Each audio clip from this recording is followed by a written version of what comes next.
আল্লাহ তাআলা এখানে বলতেছেন ইসলামী শরীয়ত। এখন শরীয়তের নাম শুনলে আমাদের দেশে একদল মানুষ আছে, ওরা আবার হাসতেছে, ওরা হেসে হেসে বলে তোমরা তো শরীয়তের মোল্লা, শরীয়তের কথাই বলবা। আমরা কিন্তু শরীয়তের মোল্লা না, আমরা হচ্ছে মারফতের দল। আছে না নাই? ওই আমরা নবীর আশকেরি দিওয়ানা, তোমরা জানো না আমরা নবীর আশকেরি দিওয়ানা। শরীয়তে সরাজারি, শরীয়তে সরাজারি, তরিকতে নবীর বাড়ি, হাকিকতে হইল তার ঠিকানা। তোমরা জানো না আমরা নবীর আশকেরি দিওয়ানা। আছে না নাই? ওরা হচ্ছে নবীর আশকেরি দিওয়ানা, এই জন্য ওদের নামাজ পড়া লাগে না। এই ধরনের একদল আশেক বাংলাদেশে আছে না না?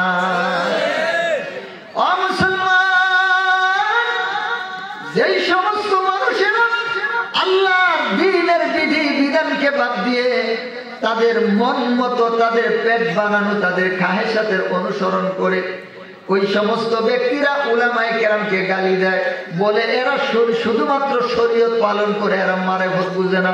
এই ধরনের একদল মানুষ আছে না নাই? এই আয়াতের মধ্যে আল্লাহ সুবহানাহু ওয়া তাআলা আমাদের নবীকে বলতেছেন, নবী হে, আমি আপনাকে ইসলামী শরীয়তের কিছু বিধি বিধানের উপর নিবিষ্ট করে দিয়েছি, প্রতিষ্ঠিত করে দিয়েছি। এই আয়াতের মধ্যে আল্লাহ তাআলা মারফত, তরিকত, হাকিকত কোনো কিছু বলছেন নাকি? কথা কয় না কেন? বলেন নাই। তাই বলে কি মারফত, তরিকত, হাকিকতের দরকার আছে না নাই?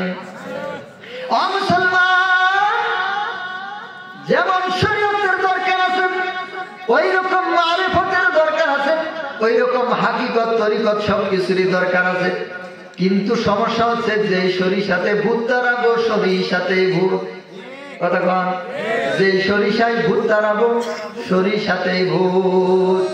যে মারফত দিয়ে ইসলামকে জানবো, আল্লাহকে জানবো, আল্লাহ তাআলার নৈকট্যশীল বান্দা হবো, যে মারফতের দ্বারা, ওই মারফতের নাম দিয়ে একদল মানুষ জাহান্নামের দিকে দৌড়াইতেছে। আছে না নাই?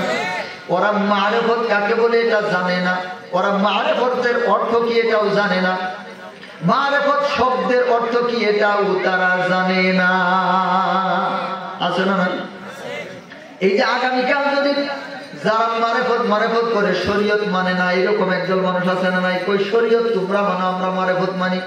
শরীয়ত দিয়ে কিছুই হবে না, মারফত দিয়ে হবে। কয় কি কয় না?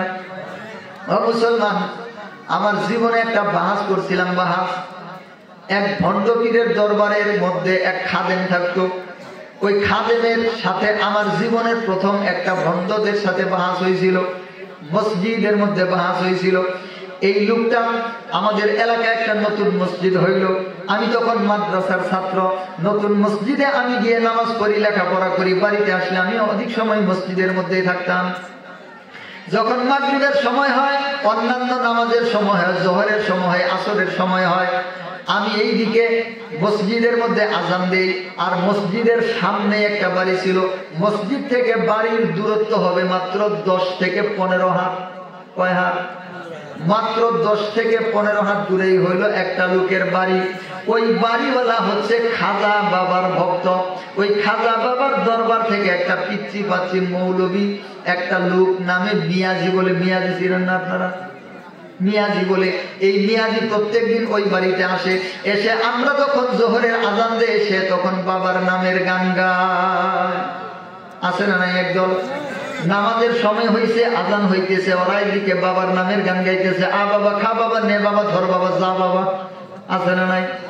ও মুসলমান, মসজিদে জোহরের আজান দেই, আর ওইদিকে খাজা বাবার নামের গান গায়।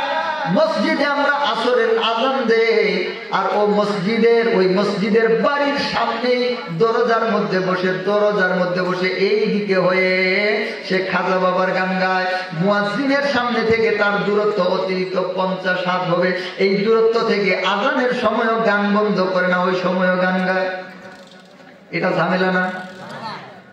এইটা নিয়ে একবার একটু আলোচনা হইল। মসজিদের সভাপতি যিনি, উনি আমার সম্পর্কে দাদা। আবার যেই ব্যক্তির বাড়িতে গান গায় ওটাই হচ্ছে সভাপতি সাহেবের মেয়ের জামাইয়ের বাড়ি, মানে ওইটা হচ্ছে সভাপতি সাহেবের মেয়ের বাড়ি। সভাপতি সাহেব ঝামেলায় পড়ছে না, এখন কার কথা ছেড়ে কার কথা মানবে? তো আমি সভাপতি সাহেবকে শক্ত করে ধরলাম, দাদা এই বিষয়টা কিন্তু মানা যায় না। সে অন্যান্য সময় গান গায়, আমরা তো কিছু করতে পারি না, কারণ ওই সময় পুরা এলাকার মধ্যে আমি একা, আমার সাথে আর কেউ নাই, সব হচ্ছে ভণ্ডের দল। এখন আমি উনারে বললাম, দাদা আপনি যেহেতু মসজিদের একজন সম্মানিত সভাপতি সাহেব, তো এর একটা ব্যবস্থা করা দরকার, অন্তত আজানের সময় গানটা বন্ধ হোক। সভাপতি সাহেবকে যখন শক্ত করে ধরছে, সভাপতি সাহেব বিপদে পড়ে গেছে। সভাপতি সাহেব ওই মৌলবীরে ধরছে, ওই যে মিয়াজি সাহেবের ধরছে, তুমি মসজিদে যখন আজান হয় তখন তুমি গান গাও, এটা তো আসলে ঠিক হইল না। তো এখন সে বলতেছে মসজিদের আজানের সময়ও গান গাওয়া যায়, আমরা শরীয়ত মানি না, আমরা মারেফত মানি। এখন সভাপতি সাহেব বিপদে পড়ছে কি পড়ে নাই? আরে শরীয়তের মধ্যে আজান আছে, মারেফতের মধ্যে আজান লাগে না। যারা শরীয়ত করে ওরা তো আজান দিলে নামাজ পড়বে, আমরা তো মারেফত মানি, আমরা তো আজান আর নামাজের কোনো দরকার নাই, আমরা কেন ওই সময় গান বন্ধ করব? সভাপতি সাহেব বিপদে পড়ছে কি পড়ে নাই? সভাপতি সাহেব বিপদে পড়ে এখন আমার কাছে আসছে, এসে বলতেছে, হুজুর হ্যাঁ বেড়াই তো আমার কাছে এই জবাব দিল, এখন কি করা যায়? আমি বললাম ঠিক আছে দাদা, ও কোন মারেফত মানে এটা আমরা একটু শুনি, আপনি ওর সাথে আমার বসার ব্যবস্থা করেন। এরপরে আগের দিন পরের দিন যখন আসছে, সভাপতি সাহেব গিয়ে ওই বেড়ারে ধরছে, মিয়াজি সাহেবরে ধরছে, ধরে বলতেছে, তুমি কোন মারেফত মানো, আমগর হুজুর একটু শুনতে চায়, আমরা মসজিদের মধ্যে সবাই মিলে বসবো, তুমি ওখানে একটু বয়ান দিবা, তুমি কোন মারেফত মানো, যে মারেফতের মধ্যে আজানও লাগে না, একামতও লাগে না, নামাজও লাগে না, এটা আবার কোন মারেফত? তো যখন এই কথা ওই মিয়াজি সাহেবরে বলছে, সে ফাল দিয়ে রাজি হয়ে গেছে, হ্যাঁ অবশ্যই বসবো। তো পরের সপ্তাহে মসজিদের মধ্যে বসার ব্যবস্থা করছে, বাহাস। কি হবে কি হবে? কথা বলে না কেন? বাহাস হবে, বাহাস। আমি একা এক পাশে, আমার পাশে আর কেউ নাই, আর পুরা এলাকার সমস্ত মই মুরব্বী সব ওর ওই পাশে, আমার আব্বা যে আছে হ্যাঁ ওর ওই পাশে, আমি শুধুমাত্র এক পাশে। মহা বিপদ অবস্থা। তো এখন সে ব্যক্তি বয়ান শুরু করলো বাহাসের আগ দিয়ে, আর একটি বয়ান শুরু করছে। বয়ান করতে করতে বলতেছে লা সাজর, কি কয়? বয়ান করতে করতে বলতেছে লা সাজর। এই আয়াত এটা নাকি সে বলতেছে, এটা হচ্ছে সূরা বাকারার মধ্যে আছে, লা সাজর মানে আল্লাহ সবাইকে সেজদা করতে বললেন, সব ফেরেশতা সেজদা করলো, ইবলিস সেজদা করলো না, এটা বলে আয়াত, আর এর অর্থ বলে এটা। এখন ওই যে কানার সামনে যদি আপনি, যে কানা ওর সামনে আপনি স্বর্ণ দেখাইলে কি আর ছাই দেখাইলে কি, ঠিক কিনা? হ্যাঁ, তো স্বর্ণও দেখে না, ছাইও দেখে না, ঠিক কিনা? মুসলমান, ওই যে সাধারণ একজন জাহেল মানুষ আছে, যারা আল্লাহর কোরআনও চিনে না, রাসূলের হাদিসও চিনে না, ইসলামও চিনে না, ঈমানও চিনে না, আকীদাও চিনে না, ওদের সামনে যা বলা যায় তাই ঠিক, ঠিক কিনা? এবার এই ওয়াজ সে করতেছে, এখন ওর দল তো ভারী, আমি তো মাত্র একা, তো আমাকে একটু রয়ে সয়ে কথা বলতে হবে। আমার কথা হলো ও ওয়াজ শেষ করুক, ওয়াজের মধ্যে আমি কিছু পেশ বের করবো, ওর কথা দিয়ে ওরে আটকাবো, তাহলে আমার জন্য সহজ হবে, নয়তো বাজাবাজিতে গেলে ওদের সাথে আমি পারবো না, কারণ আমি একা। তো বেচারা অনেকক্ষণ ওয়াজ করলো, প্রায় আধা ঘন্টার উপরে ওয়াজ করছে। ওয়াজ করার পরে আমি বললাম, মুরব্বী আপনার ওয়াজ কি শেষ? বলতেছে হ্যাঁ এখন শেষ, এখন তুমি প্রশ্ন করতে পারো। তো আমি বললাম ঠিক আছে, এই যে আপনি কিছুক্ষণ আগে মারেফত শব্দ বললেন, মারেফত বলেন তো, মারেফত এটা কোন শব্দ? বাংলা, ইংরেজি, উর্দু, ফার্সি, আরবি, পর্তুগিজ, চাইনা, এটা কোন শব্দ? এটা কোন ভাষার শব্দ? এই বেড়াই মনে করছে আমি তাহলে জিজ্ঞেস করবো ৫-৪ ঘরে ৩৬ তালা সাধন কর, আদমের কালে খোদা মিনসি নেব সতী কর। ও ভাবছে আমি এইরকম প্রশ্ন করব, কিন্তু আমি তো প্রশ্ন করছি মূল জায়গায়। আমি তো জানি এরা ভণ্ড, এরা নষ্ট, এরা নাফরমান, কোরআন হাদিসের সাথে এদের সম্পর্ক নাই। এর যদি ওর প্রশ্ন ধরি তাহলে তো সে জবাব দিতেই পারবে, ওরে এমন প্রশ্ন ধরতে হবে যাতে করে প্রশ্ন সহজ হয় কিন্তু উত্তর দিতে না পারে। তো আমি বেশি কিছু প্রশ্ন করি নাই, শুধুমাত্র প্রশ্ন করছি, বলেন তো মারেফত কোন শব্দ? এটাই জিজ্ঞাসা করছি। বেচারা এমন আটকে আটকিল, এই দিক তাকায় ওই দিকে তাকায়, কেউ আর জবাবও দিতে পারে না, কারণ সব তো মূর্খের দল। হের দরবার থেকে আরো দুইটা আসছিল, ডান পাশে বসে একটা, বাম পাশে বসে আছে। আর ডান পাশে যেটা বসছিল ওর নাম হচ্ছে মানিক। এই মানিককে বহুদিন থেকে ওই বাপের দরবারে থাকে। বাম পাশেরটা নতুন আইসে, ওরে চিনি না। আবার হের পীরের পোলাও আইছে বাহাসের মধ্যে, কিন্তু সে বাহাসের মধ্যে বসে নাই। ওই যে বাড়িওয়ালার দরজার মধ্যে এই ভণ্ড বসে আজান দেয়, ওই দরজার মধ্যে ওর পীরের পোলা বসে আছে। দেখি কি কাহিনী হয়। পীরের পোলা আমার সামনে আসতে আবার লজ্জা পাইতেছে, বয়স আমাদের সমান প্রায়। তো এবার হঠাৎ যখন আমি এই প্রশ্ন করছি, ও একবার ডানে তাকায়, একবার বামে তাকায়, একবার মানুষের দিকে তাকায়, কেউ একটা ফুসফাস শব্দ করে না। কারণ মারেফত কোন শব্দ এটা ওদের মধ্যে কেউ জানে না। তো বলেন তো এখন আমার জন্য শক্তি হয়েছে কি হয়েছে না? যদিও আমি একা, এখন কিন্তু আমার পাল্লা ভারী। আমি যা আইতেছে আমার মনে তাই বলতেছি। এত ভণ্ডামি করে আল্লাহকে পাওয়া যায় না। মারিফত কোন শব্দ তুমি এর অর্থ জানো না মিয়া, আবার এত ভকর ভকর শুরু করলা। আমার যা মন চাইতেছে বলতেছে। এখন তো ওদের আর কোনো কথা নাই, কারণ ওরা তো আটকে গেছে।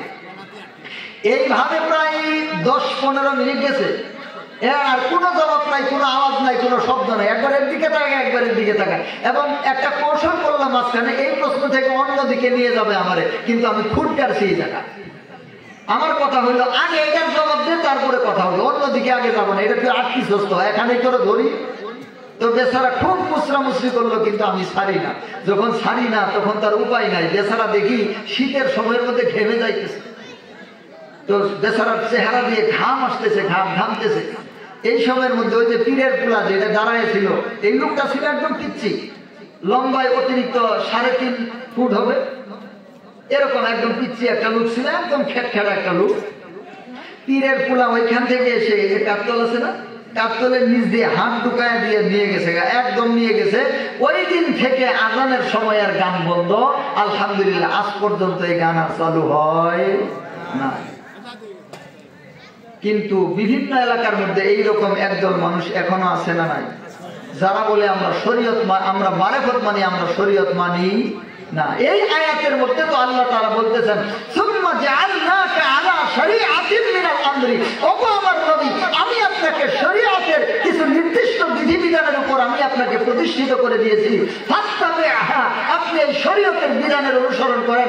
ওয়ালা তাত্তাবি' আহওয়া আল্লাযিনা লা ইয়ালামুন, ওই সমস্ত জাহেলের অনুসরণ করিয়েন না, যারা কিছু জানে না কিন্তু পেট বানায়ে বিভিন্ন কিছু আবিষ্কার করে, আপনি ওদের অনুসরণ করিয়েন না। আয়াতের অর্থটা বুঝলেন? তো এখানে তো আল্লাহ সুবহানাহু ওয়া তাআলা শুধু শরীয়তের কথা বললেন, মারিফতের কথা বলছেন? কথা কয় না বলছেন। তাহলে মারিফতের কি দরকার আছে না নাই? বা মারিফতটা কি জিনিস? আমাদের সমাজে এটা প্রশ্ন আছে না নাই? অনেক মানুষ বলে আমরা শরীয়ত, আমরা মারিফত মানি, শরীয়ত মানি না। এই জন্য একদল মানুষ কয়, তাহলে শরীয়ত কি জিনিস, আবার মারিফত কি জিনিস? মারিফত এটা আবার কি জিনিস? আচ্ছা, এখানে আপনারা কেউ কি আছেন এই মারিফত শব্দের অর্থটা কি কেউ বলতে পারবেন? বলতে পারবেন আপনারা, কিন্তু বলবেন না এখন। আপনারা বলতে পারেন, আপনারা জানেন মারিফত শব্দের অর্থ কি, এটা আপনারা শুনছেন, ওদের কাছ থেকেই শুনছেন, কিন্তু এখন অনেকেই বলবেন না, যে বললে আবার কোন মামলায় পড়ি। আপনারা শুনছেন যে মারিফত মানে হলো গোপন, এরকম শুনছেন না? শরীয়ত মানে প্রকাশ, মারিফত মানে কথা কয় না। এই যে এখন কইতেছে হবে, তার মানে এর আগে শুনছে কিন্তু এখন বললো না, এখন মনে হয়েছে। এবার হক হয়েছেন তো? আপনারা সারা জীবন শুনছেন শরীয়ত মানে প্রকাশ, মারিফত মানে, আরে কথা কয় না কেন? সারা জীবন এটাই শুনছেন যে শরীয়ত মানে প্রকাশ আর মারিফত মানে গোপন। তার মানে যেইগুলা মৌলবীরা জানে না, হাই কোরআনের মর্ম জানা চাই, কয় হরফে কোরআন নাজিল হইল বিধির ঠাই, কোরআনের মর্ম জানা চাই। অমনরে সব হরফে সারা সারা, আলিফ লামে কেন লাগলো জোড়া, আলিফ খালি বার নিচে নুকতা কেন পাই, কোরআনের মর্ম জানা চাই। কয় হরফে কোরআন নাজিল হইল বিধির ঠাই, কোরআনের মর্ম জানা চাই। আছে না নাই? অমনরে 90,000 কালামেতে 60,000 গোপনে আছে, 30 হরফ প্রকাশেতে 60 খবর চাই, কোরআনের মর্ম জানা চাই। কয় হরফে কোরআন নাজিল হইল বিধির ঠাই, কোরআনের মর্ম জানা চাই। আছে না নাই? ও মুসলমান ভাইরা, আপনারা সারা জীবন শুনছেন শরীয়ত মানে হলো প্রকাশ, মানে নামাজ, রোজা, হজ, যাকাত, দান, খয়রাত, সদকা, যেগুলো প্রকাশ্য ভাবে মানুষেরা সাধারণ ভাবে করে। আর মারেফত মানে হইতেছে গোপন। এগুলো হচ্ছে ৫৪০-এর ঘরে ৩৬ তালা সাধন কর, ওর ৩৬ তালা সাধন করব মিনসিনে বসতি কর। ৫৪০-এর ঘরে ৩৬ তালা সাধন কর, আদমের কালেমে খোদা মিনসিনে বসতি কর, আছে না নাই? ও মুসলমান, সারা জীবন আপনারা শুনছেন মারেফত মানে হচ্ছে গোপন, কিন্তু আসলে আপনারা যদি ওই ভণ্ডদেরকে জিজ্ঞান মারেফত শব্দের অর্থ কি, ভণ্ডরা বলবে মারেফত শব্দের অর্থ গোপন। কিন্তু আপনারা যদি কিতাব খুলে দেখেন মারেফত শব্দের অর্থ কি, তাহলে দেখতে পাবেন মারেফাতুন, মিম আইন র ফা তা, এই ৫টা অক্ষরে মারেফত। মারেফত শব্দের অর্থ হচ্ছে আল্লাহর পরিচয়। মারেফত শব্দের অর্থ কি? পরিচয়, পরিচয়। আল মারেফাতু পেহচান না। মারেফত শব্দের অর্থ হচ্ছে পরিচয় লাভ করা। বলবো নাকি ছেড়ে দেব? আসলেই নাকি? আছেন না চলে যাবেন? ও মুসলমান, এই ভণ্ডরা বলে মারেফত মানে গোপন। আর গোপন মানে ওরা যা কিছু বুঝায়, নামাজ লাগে না, রোজা লাগে না, নিরিখ বান্দরে দুই নয়নে, নিরিখ বান্দরে দুই নয়নে, ভুইল না মন তারে। তার মানে এটা হচ্ছে ভণ্ডদের গোপন নামাজ, মারেফতি নামাজ। ওরা নামাজকে 3 ভাগ করছে। কয় ভাগ? ওয়াক্তিয়া, দায়মিয়া, কায়েমিয়া। কথা কয় না কেন? এই ভণ্ডরা নামাজকে কয় ভাগ করছে? 3 ভাগ করছে। ওয়াক্তিয়া, দায়মিয়া, কায়েমিয়া। ওয়াক্তিয়া মানে 5 ওয়াক্ত নামাজ, এটা শরীয়ত আলাদা করে। আর দায়মিয়া, কায়েমিয়া নামাজ হয়েছে ওরা পড়ে। তার মানে খাজা বাবার নিরিখ তাদের অন্তরের মধ্যে বাঁধে। সব সময় ওদের বাবাকে কল্পনা করে, তুমি আমার তুই নয়নের তারার দয়াল বাইয়া বাইয়া, আছে না নাই? তুমি আমার 2 নয়নের তাইয়া নাইয়া, নয়ন শুধু বাবাকে খুঁজাইয়া, পরাণ শুধু বাবাকে সাইয়া। এ দেখেন আবার কি কয়, আমি বাবা আর ছবি সতত ভাবি, বাবারি নাইয়া জপি গো সদা, আছে না নাই? এই যে দেখেন, আমি বাবারি নাম, বাবারি ছবি সতত ভাবি। সতত মানে হচ্ছে সব সময়। সতত মানে কি? কথা বল না কেন? সতত মানে হচ্ছে সব সময়। সে বলতেছে আমি বাবার ছবি সব সময় ভাবি, বাবারই নাম জপি গো সদা, মানে সব সময় আমি বাবার নাম জপি। এটা হচ্ছে ওদের কাছে মারেফতের নামাজ। এখন বলবেন হুজুর এটা আবার আপনি কেমনে জানেন? আরে আমি তো ছিলাম ওর মধ্যে, আমার জন্ম ওর মধ্যে হয়েছে। ওইবার মনে হয় কিছুটা বলছিলাম, আমার আব্বা ছিল আমার ওই এলাকার পুরা এলাকার লিডার, আমি ছিলাম আমার আব্বার গদ্দি নসিব। আল্লাহ তাআলা এই রাস্তায় ফিরিয়ে না আনলে এখন বাংলাদেশে হাতে গোনা ভণ্ড কয়টার মধ্যে আমি একটা থাকতাম।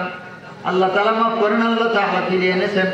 আল্লাহ সুবহানাহু ওয়া তাআলার দরবারে শুকরিয়া। বুঝানোর জন্য আপনাদেরকে বলতেছি, সকলেই দোয়া করবেন আল্লাহ তাআলা আমাদের সকলকেই হক দ্বীনের প্রতি কবুল করেন, বলেন আমিন। ও মুসলমান, সমস্যা যেই সমস্ত মুসলমানেরা গোমরাহর পথে আছেন, ওরা উলামায়ে কেরামকে দেখতে পারে না, উলামায়ে কেরামকে গালি দেয়, উলামায়ে কেরামের বিরুদ্ধে নানান কথা কুকথা কয়। কয় কি কয় না? এই ভণ্ডরা কয় তোমাদের মতো 10-12টা মৌলানা আমরা পকেটের মধ্যে রাখি। কয় কি কয় না? ওরা তোদের মতো 10-12 মৌলানা আমাদের পকেটে থাকে। তোরা কি জানো? তোরা জানোস মাত্র 30,000, আমরা জানি 60,000। কয় কি কয় না? ও মুসলমান, জেনে রাখো, এই সাধারণ ইমানদারেরা যতদিন উলামায়ে কেরামের অনুসরণে না আসবে, ততদিন ইসলাম দুনিয়াতে প্রতিষ্ঠিত হওয়া মুশকিল হয়ে যাবে। কারণ আমাদের উলামায়ে কেরামের কি অস্ত্র আছে? আমাদের এটম বোম আছে, AK-47 আছে, আমাদের কোনো এই অস্ত্র আছে, যুদ্ধাস্ত্র, জঙ্গি বিমান, তারপরে এই ট্যাঙ্ক আছে। উলামায়ে কেরামরা হকের কথা, দ্বীনের কথা, সত্যের কথা, দ্বীন কায়েমের কথা বলবেন কি বলবেন না? আর উলামায়ে কেরাম না বললে বলবে কে? আজকে যদি 2 মাসের জন্য যদি মনে করেন 2 মাসের জন্য উলামায়ে কেরাম, হক্কানি উলামায়ে কেরাম তাদের জবানকে বন্ধ রাখে, 2 মাস পর্যন্ত ওনারা কোনো শব্দ করবে না, কোনো কথা বলবে না, আগামী 2 মাস পর ইসলাম খুঁজে পাওয়া মুশকিল হয়ে যাবে। বলে ঠিক কিনা? ও মুসলমান, এই জন্য বাংলাদেশের একজন প্রখ্যাত ব্যক্তি বলেছিলেন, বাংলাদেশে যদি এই কওমি মাদ্রাসাগুলো না থাকতো, এই হক্কানি উলামায়ে কেরাম না থাকতো, তো বাংলাদেশে নাস্তিক যারা ভরে যাইতো। বলেন নাউযুবিল্লাহি মিন যালিক। তবে তার কথাটা সত্য, তার কথাটা সত্য। এই দিল্লির দাসী হাসিনা আমাদের প্রত্যেকটা সেক্টরে যেভাবে প্রত্যেকটা সেক্টরে নাস্তিকদেরকে বসাইছিল, আমাদের শিক্ষা ব্যবস্থাকে ধ্বংস করার জন্য যা করেছিল, ট্রান্সজেন্ডার শুনেন না? ট্রান্সজেন্ডার, নাউযুবিল্লাহি মিন যালিক। পুরাটা পুরুষ, সে মনে মনে নাকি মহিলা, নাউযুবিল্লাহ। হঠাৎ করে আপনার 18 বছরের ছেলে নিয়ত করছেন, ছেলেটা লেখাপড়া শেষ করলো, 18-20 বছর 25 বছর বয়স, ছেলেটাকে এখন বিয়ে করাবো। হঠাৎ করে ছেলেকে দেখতেছেন ছেলে 3 পিস গায়ে দিছে। কি গায়ে দিছে? 3 পিস গায়ে দিছে। আপনার চাকরা জোয়ান একটা বেটা ছেলে, চুল রাখছে মহিলাদের মতো, লিপস্টিক ঠোঁটের মধ্যে লাগাইছে, হাতের মধ্যে নেল পালিশ লাগাইছে, লাগায় মহিলাদের মতো আচরণ করে, মহিলার মতো কথা কয়। আপনি ডাক দিলেন, বাবা এদিকে আসো, বাবা তোমার সমস্যা কি? বলতেছে, বাবা আমি তো মহিলা হয়ে গেছি। কি হয়ে গেছে? আমি তো ট্রান্সজেন্ডার হয়ে গেছি।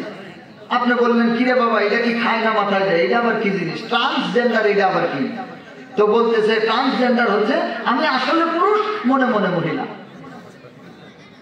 নাউযুবিল্লাহ, নাউযুবিল্লাহ দুরা বলবেন না? ও মুসলমান, হাসেন হাসেন। হক্কানি উলামায়ে কেরামগণ যদি তাদের জীবনের মায়া ত্যাগ না করে, তাদের বুকের তাজা রক্ত ঢেলে দিয়ে ওই 5 স্বপ্ন চত্বরে আল্লামা জুনায়েদ বগুড়াগড়ি, আল্লামা আহমদ শফি, আল্লামা মামুনুল হক সাহেব সহ বাংলাদেশের হক্কানি উলামায়ে কেরামরা বুকের তাজা রক্ত ঢেলে দিয়ে ইসলামকে পুনরুদ্ধার করার চেষ্টা না করতেন, আজকে আপনারা দেখতেন আপনার ঘরে ঘরে এইরকম ভণ্ডামি ট্রান্সজেন্ডার ছেলে মেয়ে দেখতে পাইতেন। বলেন নাউযুবিল্লাহ। ও মুসলমান, জানেন না তো, এইবার যদি আমাদের এই দিল্লির দাসী ক্ষমতায় থাকতে পারত, আপনাদের এই দিকে বাজার কোথায়? ছোট বাজার আছে না এখানে? এই যে আপনাদের এই ব্রিজের পারে এতদিন একটা মদের দোকান হইত। কি হইতো? কথা কয় না, কথা কয় না। কিসের দোকান হইতো? এই দিল্লির দাসী আমাদের এই দেশটাকে, মুসলমানকে, যুব সমাজকে, ভবিষ্যৎকে ধ্বংস করে ভারতের করতলগত বানানোর জন্য, ভারতের কাছে আমাদের দেশকে বিক্রি করে দেওয়ার জন্য, ভারতের সাথে একত্রিত করে ভারতের করতলগত অঙ্গরাজ্য বানানোর জন্য যা যা ব্যবস্থা সব করেছিল। বলেন নাউযুবিল্লাহ। বাংলাদেশে আইন করা হয়েছিল, প্রত্যেকটা গুরুত্বপূর্ণ পয়েন্টে একটা করে মদের বার থাকবে, মদের বার। বলেন নাউযুবিল্লাহ। এটাকে আইনও করছিল, কিন্তু বাস্তবায়ন করতে পারে নাই হক্কানি উলামায়ে কেরামদের জন্য। কি হইতো জানেন? আপনাদের কাছে আইডি কার্ড আছে না? আপনার 18 বছর তাদের বয়স হয়েছে, মনে করেন আপনার ছেলে একটা 18 বছর বয়স, সে উপজেলায় গিয়ে একটা কার্ড নিয়ে আসতো, কার্ড, একটা আইডি কার্ড নিয়ে এসে সন্ধ্যাবেলায় যাইতো মদের বারে, গিয়ে মদ খেয়ে সে বাড়িতে আসতো, মাতলামি করতো। আপনি যদি বলতেন কিছু, কিরে বেটা, বা মনে করেন একটু শক্ত কথা বলতেন, সে সাথে সাথেই থানার মধ্যে কল দিত, আর পুলিশ এসে আপনাকে ধরে নিয়ে যেত। এই আইন বাংলাদেশের মধ্যে দিল্লির দাসী করেছিল, কিন্তু উলামায়ে কেরামের কারণে বাংলাদেশের প্রত্যন্ত অঞ্চলগুলোতে করতে পারে নাই। এটা বাংলাদেশের বনানী, বসুন্ধরা, এইরকম কিছু গুরুত্বপূর্ণ জায়গার মধ্যে এই আইন বাস্তবায়ন হয়েছিল। এই দিল্লির দাসী যাওয়ার কয়েক মাস আগে আপনারা হয়তো যারা সচেতন নাগরিক টিভিতে দেখেছেন বা পেপারে দেখেছেন, 8 থেকে 10 জন মহিলা তারা বসুন্ধরার গুরুত্বপূর্ণ এলাকায় চুলাচুলি করছিল। চুলাচুলি বুঝেন? চুল টানাটানি করে মারামারি করছিল, একজন আরেকজনের কাপড় টেনে খুলে ফেলছিল। 8 থেকে 10 জন মহিলা মারামারি করছিল, আপনারা দেখছেন মনে হয়, খবর পেয়েছেন অনেকেই। এটা হচ্ছে সেই মদ খাওয়ার পরে, মদ খায় মেন্টাল হয়ে তারা এই কাজ করছিল। আর এটা, এই আইনটা আমাদের এই দিল্লির দাসী করে গেছিল। ও মুসলমান, এই যে আজকে আমাদের বাংলাদেশ, আমরা স্বাধীনতা পেলাম 5 আগস্ট, এখন পর্যন্ত আমাদের উপর ভারত আমাদের উপর শকুনের মতো থাবা দেওয়ার জন্য বসে আছে। গতকালও একজনকে সীমান্তে হত্যা করেছে। বলেন ইন্না লিল্লাহি ওয়া ইন্না ইলাইহি রাজিউন।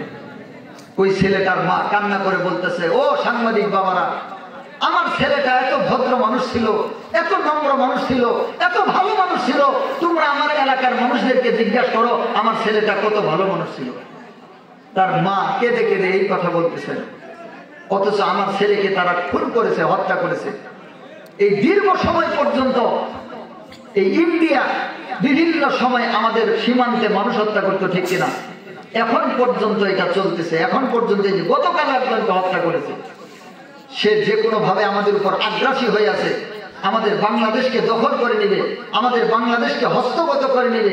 বাংলাদেশের উপর যদি এই দিল্লি কোনোভাবে, মোদী সরকার যদি কোনোভাবে বাংলাদেশের উপর হস্তক্ষেপ করতে পারে, আপনারা কি বলেন, মুসলমান বাংলাদেশে থাকবে?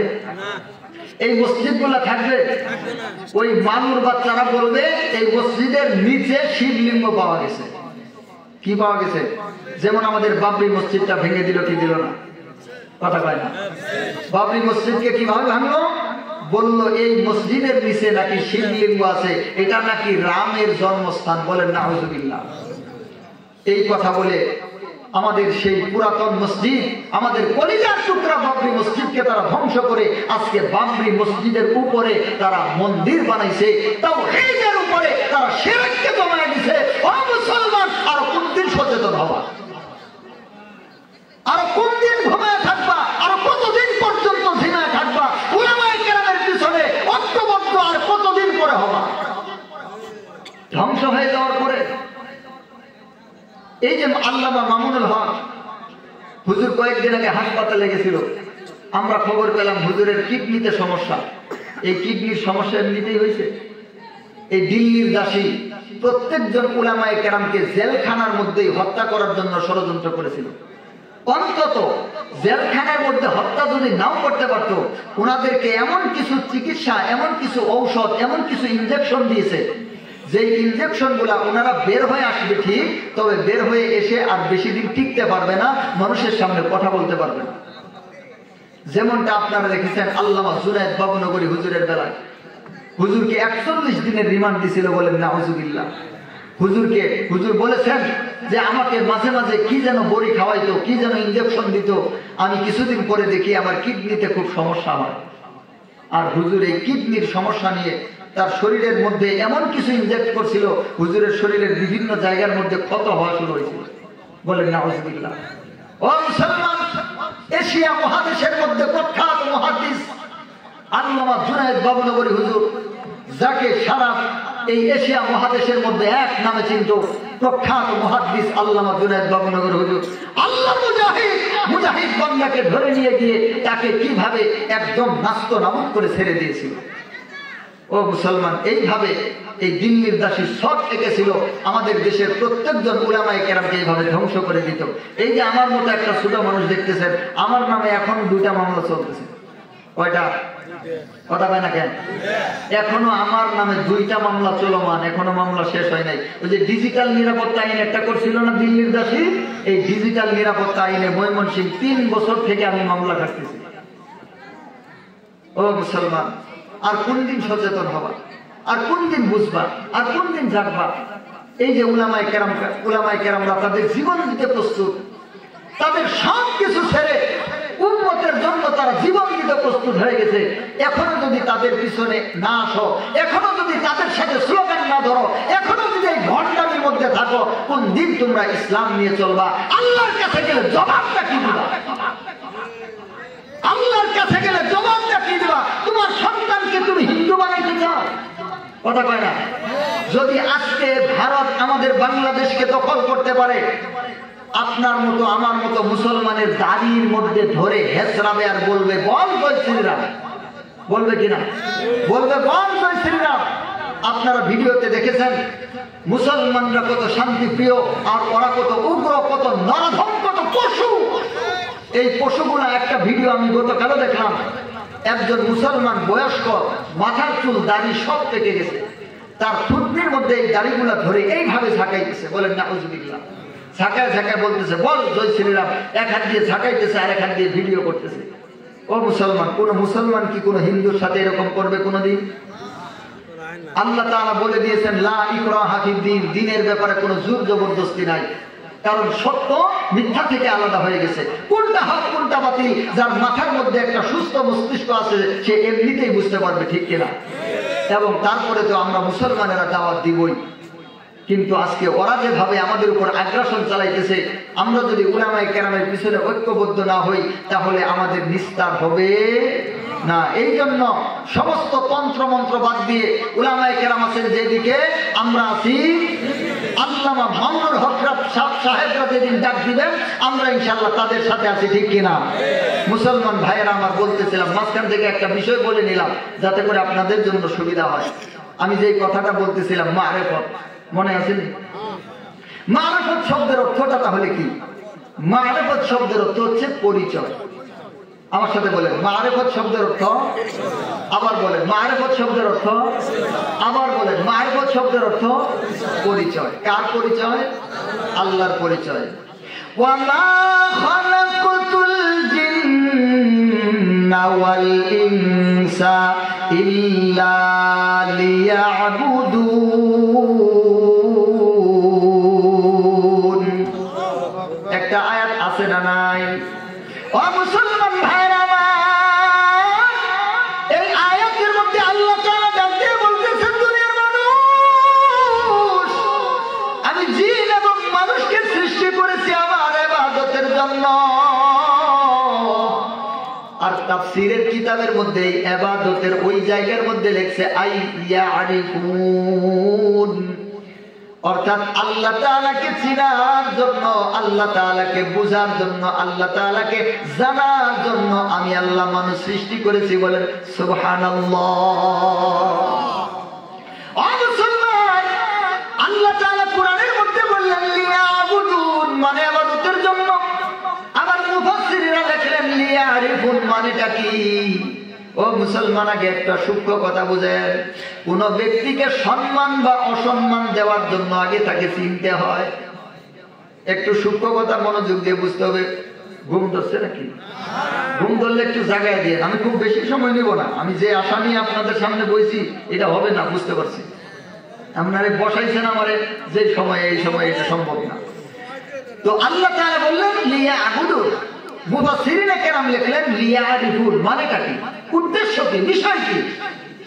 বিষয়টা হচ্ছে আপনি কাউকে সম্মান করার জন্য তাকে চিনতে হয়, কাউকে অসম্মান করার জন্য তাকে চিনতে হয়। একজন মানুষ খুব একদম শার্ট কোট টাই প্যান্ট পরা, মাথার মধ্যে চশমা আছে, মাথার মধ্যে ক্যাপ আছে, বিশাল এক জবরদস্ত একজন স্মার্ট লুক। এই লুকের এখন আপনি সম্মান করবেন না অসম্মান করবেন? এরকম একজন ব্যক্তি সম্মান করবেন না, কিন্তু হঠাৎ করে শুনলেন এই এলাকার মধ্যে সবচাইতে বড় চুর এটা। কথা বলছে না? এতক্ষণ আপনার কি ছিল? এখন যখন শুনছেন এই এলাকার মধ্যে সবচাইতে বড় চুর এটা, এটা এত খারাপ চুর, ও একটা ছোট্ট হাড়ি পাতিলও চুরি করে, মানুষের স্যান্ডেলও চুরি করে নিয়ে যায়, মানুষের টিউবওয়েলের দাম দিয়েছে না, এই কথা বলে না কেন? মানুষের টিউবওয়েলের দাম দিয়েছে, এই দামটিও চুরি করে। এরকম নিকৃষ্ট পরিবার ধরি নাই, সকলেরই চুরি করে। আচ্ছা, এতক্ষণ আপনি বলছিলেন হাইয়ে শার্ট প্যান্ট টাই কোট পরা এরকম একজন ব্যক্তি, এর তো সম্মানই দিতে হয়। যখন শুনছেন যে হ্যার পরিচয়, তখন কি আরো সম্মান আছে না গেছে? মুসলমান পক্ষান্তরে বোঝা,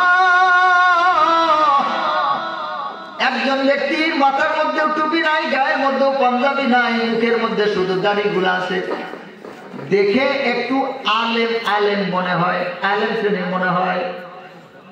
ওখানে কেউ আছে ভাই? মাইক আর ধরার দরকার নাই, মাইক যা আছে এমনি থাক, এটা আর কিছু করিয়েন না। দেখে একটু আপনার কাছে একটু আলেম আলেম মনে হয়, আবার মনে হয় মানে সম্ভবত 5 ওয়াক্ত নামাজ পড়ে, শুধু এরকম ব্যক্তি। এখন এই ব্যক্তিরা আপনি তেমন সম্মান দিতেছেন না, ঠিক কিনা? মনে চাইলে সালাম দিলেন, না চাইলে না দিলেন, এই সাধারণ একটা ব্যক্তি। এখন একজন আপনাকে বলতেছে এই ব্যক্তি হচ্ছেন আমাদের এলাকার সবচাইতে বড় আলেম, আমাদের এলাকার বড় মাদ্রাসার তিনি হচ্ছেন শাইখুল হাদিস। এবার কি তার প্রতি আপনার সম্মান কমছে না বাড়ছে? কথা কয় না কেন? ও মুসলমান, কেমন বাড়ছে? এত খারাপ মনে দিলাম, না চাইলে না দিলাম, এখন কিন্তু আপনি অবশ্যই অবশ্যই সালাম দিবেন, ঠিক কিনা? তারে সালাম দেওয়াটা আপনার কাছে এখন সৌভাগ্যের কারণ হয়ে দাঁড়াইছে। এত বড় একজন ব্যক্তিকে সালাম দিব না, তা কেমনে হয়, ঠিক কিনা? ও মুসলমান, কারণ কি? ওই ব্যক্তির প্রতি আপনার সম্মান ছিল, এখন অসম্মান আসলো। এই ব্যক্তির প্রতি সম্মান কম ছিল, এখন সম্মান বেড়ে গেল। কারণটা কি? কথা কয় না কেন? কারণটা হচ্ছে পরিচয়। ও মুসলমান, এই জন্য আমি মাঝে মাঝে ওয়াজের মধ্যে একটা উদাহরণ দিই, উদাহরণ দিই যাতে করে বুঝেন। একজন ব্যক্তি ওয়াজ শোনার জন্য বসছে, তার বাম পাশে একজন ব্যক্তি আছে, বারবার করে ওই ব্যক্তির উপর জিমায় জিমায় পড়ে যায়। এই বেটা বলছে মিয়া সরেন, আবার করছে কয়ে মিয়া সরেন, আবার করছে, দিছে 3 কিলোমিটার একটা ধমক। নিজে ওয়াজ শুনবেন না, অন্যকে শুনতে দিবেন না, কি শুরু করছেন? জানি না, বাড়িতে গিয়ে ঘুমান। 3 কিলোমিটার একটা বাইরে ধমক দিয়ে দিচ্ছে। তো ধমক খায়া ওই বেটাই বলতেছে, ভাই এরা করিয়েন না, আমি হয়েছি আপনাদের এই থানার ডিবি পুলিশের ওসি। কথা পায় না? কি পুলিশের ওসি? ডিবি পুলিশের ওসি। একটানা কয়েকদিন থেকে আমার ডিউটি থাকার কারণে আমার প্রচন্ড ঘুম পাইতেছে ভাই, আমি সংবরণ করতে পারতেছি না। এখন ধমক আছে? কথা পাই না কেন? এমন বলে ভাই সমস্যা নাই, প্রয়োজনে আপনি আমার উপরে ঘুমান। মাত্র 15 সেকেন্ড আগে এই ব্যক্তিকে 3 কিলোমিটারের লম্বা একটা ধমক দিছে, মাত্র 15 সেকেন্ড পরে আর ধমক দেয় না, বরং বলে এখন মন চাইলে আপনি আমার উপরে ঘুমাইতে পারেন। ঘুমাইতে পারেন। কি বুঝলে? কি বুঝলেন? কি বুঝলেন? পরিচয়। তো কোন ব্যক্তিকে অসম্মানী করার জন্য তার পরিচয় জানতে হয়, কোন ব্যক্তিকে সম্মান দেওয়ার জন্য তার পরিচয় জানতে হয়, ঠিক কিনা?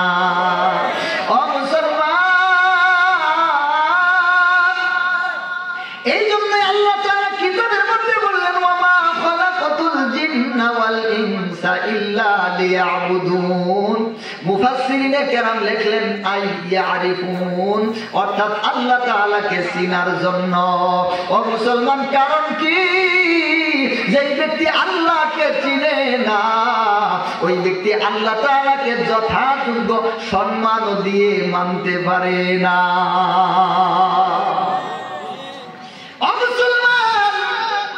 মসজিদের মধ্যে যখন আযান হয়, একজন ব্যক্তি আছে লক্ষ কোটি টাকার ব্যবসা ফেলাইয়া মসজিদের মধ্যে গিয়ে আল্লাহর সামনে দাঁড়াইয়া আল্লাহর সামনে হাজিরা দেয়। মসজিদের মধ্যে মুয়াজ্জিন যখন ডাকে আল্লাহু আকবার, আল্লাহু আকবার, মসজিদের মধ্যে মুয়াজ্জিন যখন আযান দেয়, একজন ব্যক্তি হাজার লক্ষ কোটি টাকার ব্যবসাকে বন্ধ করে দিয়ে মসজিদের মধ্যে গিয়ে মালিকের সামনে সারেন্ডার করে দাঁড়ায়। আবার একদল নাফরমান আছে, আপনাদের এলাকাতেও আছে, শাক পাতা আবাদ করেন কি করেন না? ডাঁটা শাক, মূলা শাক আবাদ করেন কি করেন না?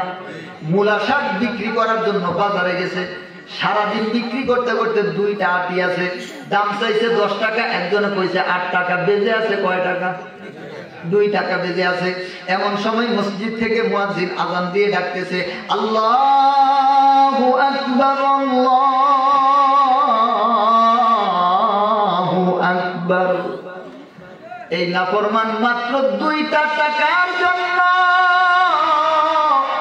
শাকগুলাকে বিক্রিও করে না, আল্লাহর মসজিদে গিয়ে নামাজও দাঁড়ায় না, আছে না না? ও মুসলমান, এই ব্যক্তি ওই যে আল্লাহু আকবার, আল্লাহ সব চাইতে বড়, আল্লাহ সব চাইতে বড়, আল্লাহ সব কিছুর চাইতে বড়, এই কথা কি সে চিনতে পারছে নাকি? যদি চিনতে পারতো, বুঝতে পারতো, জানতে পারতো আল্লাহু আকবার মানেটা কি, আল্লাহু আকবারের ওজনটা কি, আল্লাহু আকবারের মধ্যে কি, আল্লাহু আকবারের হাকিকতটা কি। যদি কোন নাফরমান যারা আছে মসজিদের দিকে যায় না, ওরা যদি আল্লাহু আকবারের হাকিকতটা জানতে পারতো, ওদেরকে বেঁধেও আটকায়া রাখা যাইতো না। এখন আমরা মসজিদে আজান হইলে মসজিদ থেকে দূরে সরে যাই, সামান্য 2-1 টাকার জন্য নামাজকে তরক করে ফেলি। কারণ কি? আমাদের কাছে আল্লাহু আকবারের মর্ম নাই, আমাদের কাছে আল্লাহু আকবারের পরিচয় নাই, আমাদের কাছে আল্লাহু আকবারের হাকিকত নাই, ঠিক কিনা? মুসলমান তেমনি ভাবে আমার মহান মালিকের সাথে আমার কি সম্পর্ক? ও মুসলমান, আপনার স্ত্রীর বাবা আপনার কি হয়?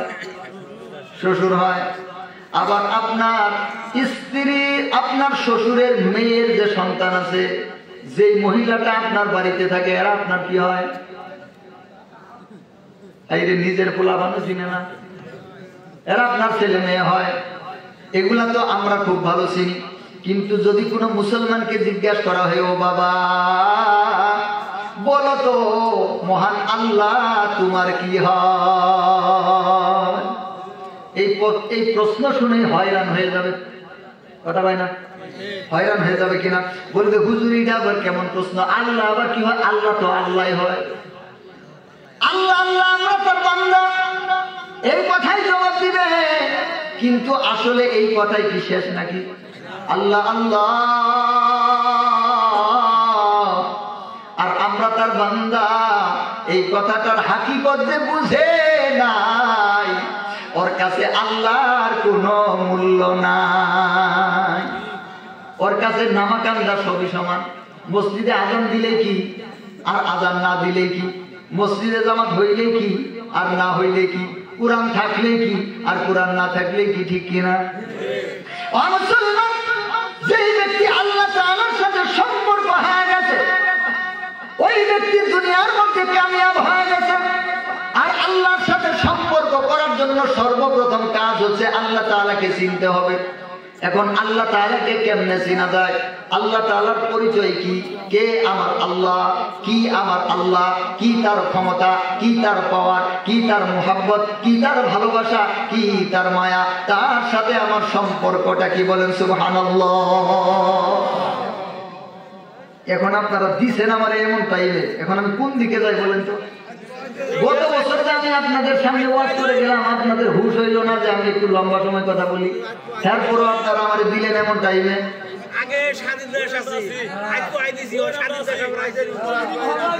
কথা বলছেন ঠিক, কিন্তু ফজরের নামাজটাও তো পড়া লাগবো। আবার আপনারা আজকে সারা রাত করছেন, আমারও তো আবার কুলান লাগবো। আমি যে প্রত্যেক দিনই আছি, আল্লাহর রহমত তো আছে, কিন্তু দুনিয়ার সবকিছু সিস্টেমের উপর চলে। 17 বছর আগে স্বাধীন আছিল, আটটা মতো সবাই।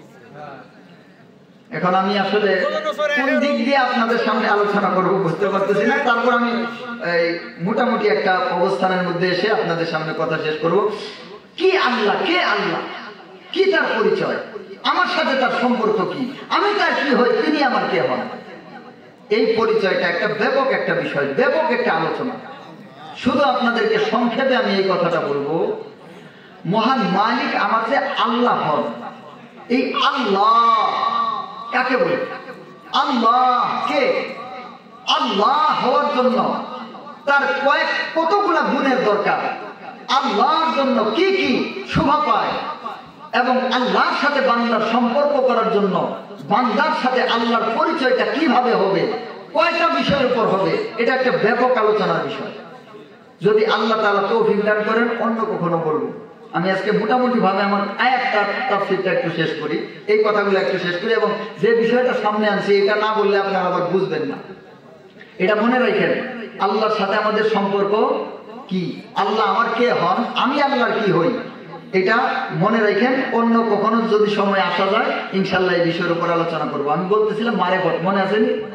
মারেফত, মারেফত শব্দের অর্থ কি যেন? পরিচয়। তাহলে যারা বলে মারেফত মানে গোপন, এরা কি ভালো না ভণ্ড? কেমন ভণ্ড? পাগলা ভণ্ড। আচ্ছা, সেটা বলছেন ওটাই ঠিক, এটি হচ্ছে পাগলা ভণ্ড। মারেফত মানে গোপন, এইরকম কোন দুনিয়ার মধ্যে লুগাত নাই। মারেফত শব্দের অর্থ হচ্ছে পরিচয়। আল মারেফত পেহচান না, আল্লাহ তাআলার পরিচয় লাভ করা। কারণ আল্লাহকে মানতে হলে আগে তাকে জানতে হবে, মানতে হলে আগে জানতে হবে, চিনতে হবে। জানা, বুঝা, চিনা, মানা, জানা, বুঝা, চিনা, মানা, এখানে 4টা স্টেপ আছে। এই 4টা স্টেপ নিয়ে আলোচনা করতে গেলে আরো লম্বা সময়ের দরকার, ওই দিকেও আমি যাইতে পারতেছি না। আমি আপনাদের সামনে এই কথাটা বলতে চাই। তাহলে মারিফত শব্দের অর্থ হচ্ছে আল্লাহর পরিচয়। মারিফত মানে গোপন নয়। এই ভণ্ডরা মারিফত নাম বিক্রি করে খায়। এই ভণ্ডরা নিজেরাও জানে না। আমি আপনাকে চ্যালেঞ্জ করলাম, আগামীকাল এই যে এরকম একদল ভণ্ড আছে না, তবে এখানে সাবধান, আমরা কিন্তু হক্কানি আল্লাহর ওলিদের বিরুদ্ধে নই। আল্লাহ সুবহানাহু ওয়া তাআলা কোরআনের মধ্যে বলে দিয়েছেন, আলা ইন্না আউলিয়া আল্লাহি লা খাউফুন আলাইহিম ওয়া লা হুম ইয়াহজানুন আল্লাযীনা আমানু ওয়া কানু ইয়াত্তাকুন। সাবধান, খবরদার, হুঁশিয়ার, আলা। এরপর আল্লাহ তাআলা বলতেছেন, নিশ্চয় আমার ওলিগণ, নিশ্চয় আমার ওলি যারা, আমার বন্ধু যারা, তাদের কোনো ভয় নাই, তাদের কোনো চিন্তা নাই, তাদের কোনো পেরেশানি নাই। তো আল্লাহ বলতেছেন আমার বন্ধুদের, আমার ওলিদের কোনো চিন্তা নাই। এই ওলির সাথে যদি আমরা শত্রুতা করি, জিন্দেগি থাকবো? তাহলে আল্লাহর ওলির সাথে শত্রুতা করার সুযোগ আছে? কিন্তু সমস্যাটা ওলি কাকে বলে, এটাই তো আমরা চিনি না। ওলি কাকে বলে, ওলি কি জিনিস, ওলি কাকে বলে, ওলির পরিচয় কি, এটাই তো জানি না। এই জন্যই তো আমাদের মধ্যে সমস্যা। দেখেন, আমাদের মাযহাবের ইমাম, সবচাইতে বড় ইমাম, ইমাম আবু হানিফা রাহমাতুল্লাহি আলাইহি আল ফিকহুল আকবার নামে একটা কিতাব লিখছেন। এবং আমাদের হানাফি মাযহাবের প্রসিদ্ধ যে আকীদার কিতাব আকীদাতুত তাহাবী, এই আকীদাতুত তাহাবীর মধ্যেও লেখা হয়েছে, আল মুমিনুনা কুল্লুহুম আউলিয়াউর রহমান। একটু ভালো করে বুঝেন, সময় খুব বেশি নেব না। আল মুমিনুনা কুল্লুহুম আউলিয়াউর রহমান ওয়া আকরামুহুম আতওয়াহুম বিত্তাকা ওয়াল মা'রিফা ওয়া আতবাউহুম লিল কুরআন। এই কিতাবের মধ্যে, দুইটা কিতাবের মধ্যে, এবং আহলে সুন্নাত ওয়াল জামাতের সমস্ত উলামায়ে কেরাম এই ব্যাপারে একমত যে যেই ব্যক্তি ঈমান আনছে, কালিমা পড়ছে, ঈমানদার হইছে, সেই আল্লাহর ওলি হয়ে গেছে। কথা বলেন, এরা যায় যে জোরের সাথে যায় না, একবারে যায়? যদি একবারে যায় তাহলে ছেড়ে দে, আর সামনে যাওয়া যাবে না। বলতেছেন আল মুমিনুনা কুল্লুহুম আউলিয়াউর রহমান, সমস্ত মুমিন বান্দারাই আল্লাহর ওলি। সমস্ত মুমিন বান্দারাই, কথা কয় না, যেই ব্যক্তি কালিমা পড়ছে তো সে আল্লাহর ওলি হয়ে গেছে। আমার পেট বানানো কথা বল না। আল ফিকহুল আকবার খুলে দেখেন, আকীদাতুত তাহাবী খুলে দেখেন, আর অনেক কিতাবের মধ্যে এই ইবারতগুলো আছে। আমি শুধু এই দুইটা মৌলিক কিতাবের নাম বললাম। যদি কোনো বাপের ছেলে থাকে, আপনার কিতাব দেখেন, আমার এই কথা যদি না পাওয়া যায়, তাহলে আপনারা যেই বিচার করবেন আমি মেনে নিব। স্পষ্ট ভাবে লেখা, আল মুমিনুনা কুল্লুহুম আউলিয়াউর রহমান, সমস্ত মুমিন বান্দারাই আল্লাহর ওলি, আল্লাহর বন্ধু। কিন্তু ইনাদের মধ্যে, যেমন আপনি একজন মানুষ, আপনার অনেক বন্ধু বান্ধব আছে না? সব বন্ধু বান্ধব কি একরকম? কিছু বন্ধু বান্ধব নামে বন্ধু বান্ধব, কিন্তু কাজে নাই। আবার কিছু বন্ধু বান্ধব খুব কাছের, এটাকে আমরা বলি ক্লোজ ফ্রেন্ড। কি বলে? ক্লোজ ফ্রেন্ড, মানে খুব কাছের বন্ধু। আল্লাহর ওলিগণ এই কিতাবের মধ্যে এই কথাটাই লিখতেছেন, আল্লাহর সবচাইতে নিকটবর্তী ওলি, নিকটবর্তী বন্ধু হচ্ছে ওরা যারা সবচাইতে বেশি আল্লাহ তাআলাকে চিনে এবং আল্লাহর কোরআন এবং সুন্নাত যত বেশি অনুসরণ করে, এরা হচ্ছে আল্লাহর নৈকট্যপ্রাপ্ত নিকটবর্তী ওলি। বলেন সুবহানাল্লাহ। তাহলে ওলি হওয়ার জন্য আরে পীরের ঘরে জন্মগ্রহণ করা লাগবে, ওলির ঘরে জন্মগ্রহণ করা লাগবে, এরকম কোন শর্ত আছে? কিন্তু ওলি আর পীর এই দুইটা শব্দের মধ্যে পার্থক্য আছে। পীর হতে হলে ওলি হতে হয়, তবে ওলি হলেই পীর হওয়া যায় না। কথাটা মনে হয় কঠিন হয়ে গেল, এত রাত্রে এত কঠিন কথা এরা বুঝবো কিনা আল্লাহ জানে। পীর হওয়ার জন্য ওলি হতে হয়, তবে ওলি হলেই পীর হইতে পারে না। আরেকটু বলি, আবার বলি, পীর হওয়ার জন্য ওলি হতে হয়, তবে ওলি হইলেই পীর হতে পারে না।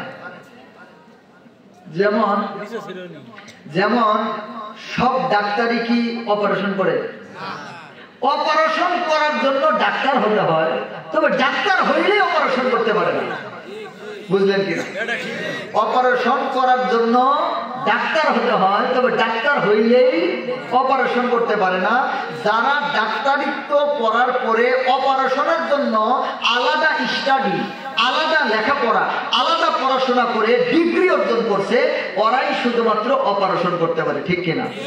ঠিক একইভাবে যেই ব্যক্তি কালিমাটা পড়লো সেই ব্যক্তি আল্লাহর ওলির খাতায় তার নামটা উঠে গেল।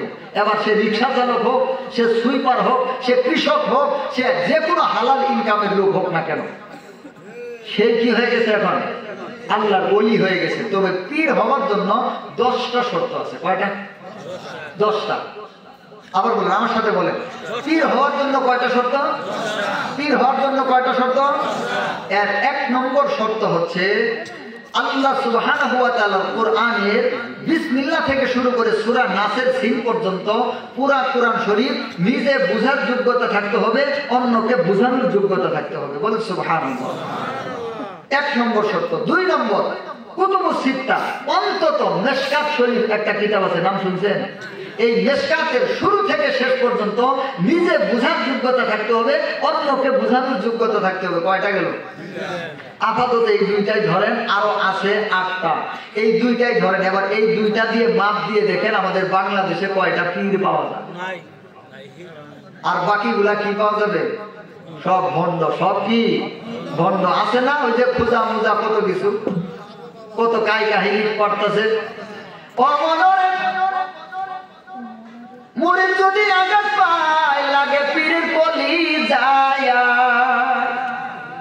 এসকে আসে খইলে ফানা, ওরে এসকে আসে ঘরে ফানা, আল্লাহ সেটাই জায়গা পায় না। বলেন নাউজুবিল্লাহ। এই গান আমার কাছে রেকর্ড আছে, রেকর্ড। এই যে কিছুদিন আগে দরবার একটা পুড়ে দিল না মানুষেরা, তাওহীদি জনতা, এই পুরা দরবারের মধ্যে একটা কানা আছে, কানা, নামটা আমার মনে নাই, কণ্ঠটা অনেক সুন্দর, চুল দাড়িগুলা পেকে গেছে, খাসা টুপি পরে কানা একটা আছে, আপনারা হয়তো দেখেছেন। এই দরবারে আমি 18-19 বছর বয়স পর্যন্ত ওই দরবারের ভক্ত ছিলাম। আমি আমার আব্বার সাথে প্রত্যেক শুক্রবারে যাইতাম, প্রত্যেক শুক্রবারে, একদিনও মিস যাইত না। পীরের সেজদা করতো আমার আব্বা, আমাকে জোর করে করাইতো।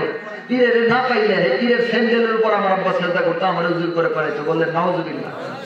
আমি আপনাদেরকে বোঝানোর জন্য বলতেছি, মহান মালিক আমাকে সেখান থেকে ফিরিয়ে এনেছেন এই দরবারে। আমি দীর্ঘ 18-19 বছর পর্যন্ত এই যে ঢুল, একতার, ঝুড়ি, খনক, সারেঙ্গি এগুলো আছে না, এসার পর থেকে ফজর পর্যন্ত আমি নিজে গান গাইতাম এবং ঢোল বাজাইতাম। আল্লাহ তাআলা মাফ করেন।